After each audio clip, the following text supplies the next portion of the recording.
नमस्कार मित्रांनो, मी Rupali Wankhede, inner peace with Rupali या यूट्यूब चॅनलवर तुमचं खूप खूप स्वागत करते.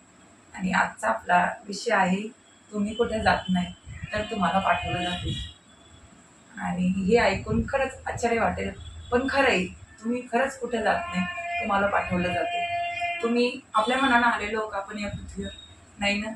आपल्याला ही जन्माला पाठवलं, मग सांगितलं ही तुमची आई आहे, हे तुमचे वडील आहेत, ही तुमची बहीण आहे, हा तुमचा भाऊ आहे. ह्या सगळ्या गोष्टी आपल्या मनानं नाही घडल्या ना.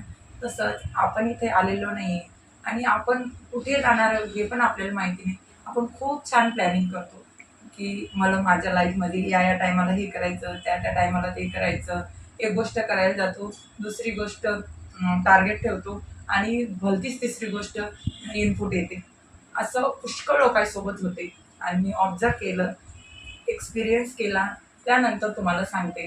आमचे एक सर आहे, ते सर माहिती आहे का, छान MNCमध्ये जॉब करायचे. त्यांचं छान लग्न झालेलं होतं, 2 मुलं होते. MNCमध्ये छान जॉब पण छान सुरू होता. पण त्यांचा ॲक्सिडेंट झाला आणि डॉक्टरांनी 6 महिने त्यांचा पाय रिकव्हर व्हायला टाईम दिला.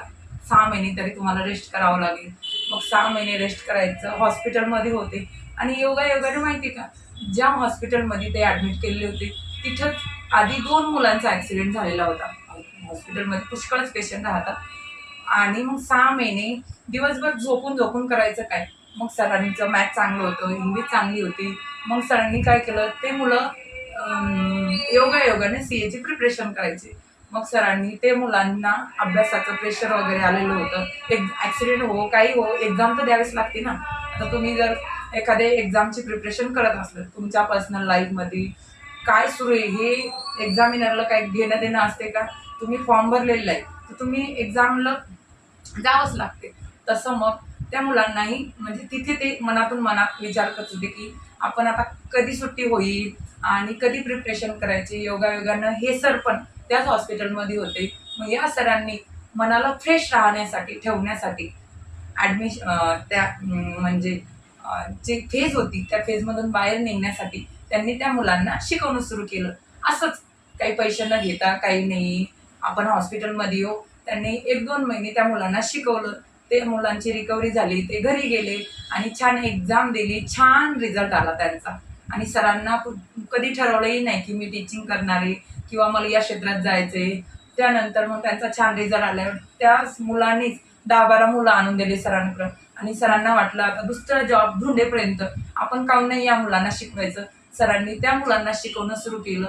असं करता करता त्यांचा जॉब डिले होत गेला आणि असं करता करता सरांनी खूप सारे 100, 1000, 1000हून 2000, आता सर तेव्हा 2008 मधली गोष्ट आहे.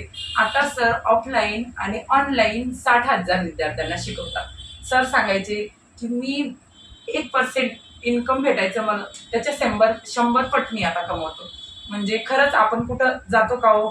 त्यांनी ठरवलं होतं की छान सेटल लाईफ आहे, MNCमध्ये छान जॉब आहे, पॅकेज भेटते. त्यांनी खरंच ठरवलं होतं का की मी असंच विद्यार्थ्यांना शिकवता मी 60,000 विद्यार्थ्यांना शिकवीन? पण हे असंच होत नाही. या गोष्टीमागं सगळ्यात महत्त्वाची गोष्ट असते ती म्हणजे तुमचे कर्म. तुमचे जर कर्म चांगले असतील, तुम्ही जर चांगलं पेरलेलं असेल, तर तुम्हाला खूप चांगली फसल येते. खरंच येते. तुम्ही जर लिंबाचे झाडं लावेल असले, तर तुमच्या शेतात त्या लिंबाच्या झाडाला आंबे येतात का? नाही येत. तुम्ही आता किंवा या मागच्या कालावधीत काहीतरी चांगलं करेल असेल, तुमचा थॉट चांगला असेल, तुमच्या आईवडिलाचे चांगले कर्म असतील, तुम्ही चांगलं केलेलं असेल, जरी काही नसेल आता एखाद्याला एखादी स्माईल जर दिली, एखादा खूप स्ट्रेसमध्ये त्याच्याकडे पाहून त्याला म्हणलं, एक स्माईल दिली, तरी छान वाटते ना. तसं प्रत्येक जण स्ट्रगलमध्ये जगत असते, पण दुसऱ्याला त्यांना असा थोडा मानसिक सपोर्ट केला, तीही खूप एक मदत होते ना. तुमच्याकडे पैसे वाटणं हेच म्हणजे काय एक सर्वोत्तम योग्य मार्ग नाही. तसं तुमचे कर्म तुमची डेस्टिनी बनवतात, तुमचं खरंच आयुष्य बनवतात. तुम्हाला कुठं पाठवायचं हे आधीच निसर्गाने ठरवले, या युनिव्हर्सनं ठरवलेलं राहते. म्हणून ते तुम्हाला इथं पाठवते. इथून तुमच्या लाईफमध्ये तुम्ही सगळं काही करता, पण तुम्हाला वाटते तुम्ही करता, पण तुमच्या आधी काहीच नसते.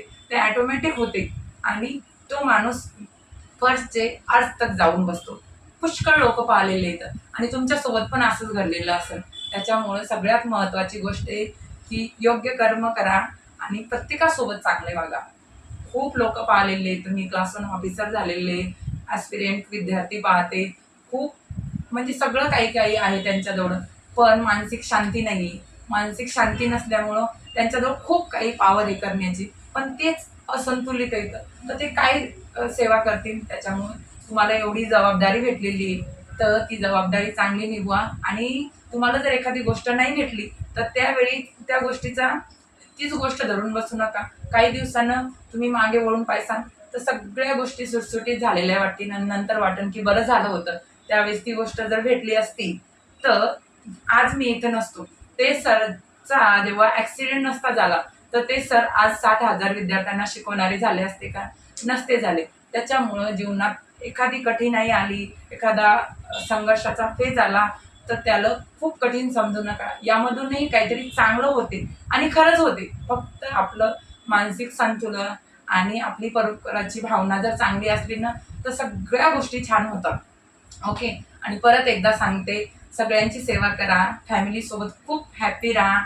जेव्हा फॅमिली खुश असते, तेव्हा आपणही खुश असतो. आणि मागं वळून जर पाहिलं, तर तुमच्या जीवनात पण खूप छान गोष्टी घडलेल्या असतील. आता वाटते खूप डेंजर सिच्युएशन सुरू आहे, पण काही दिवसानं खरंच योग्य झालेली राहील. त्याच्यामुळं परत एकदा सांगते, की आपण काहीच करत नाही, मीही काही करत नाही, तुम्हीही काही करत नाही. आपल्याकडून करून घेतलं जाते, खरंच करून घेतलं जाते. आपण कुठं जायला ठरवलेलं नसतं, आपल्याला तिथं पाठवलं जाते. ओके. आणि तुम्हाला जर अशी इन्फॉर्मेटिव्ह माहिती जर आवडत असेल, तर माझ्या चॅनलला लाईक करा, सबस्क्राईब करा, माझे व्हिडिओ शेअर करा. आणि चला तर मित्रांनो, भेटूया नेक्स्ट व्हिडिओमध्ये. तोपर्यंत घ्या स्वतःची काळजी. ओके.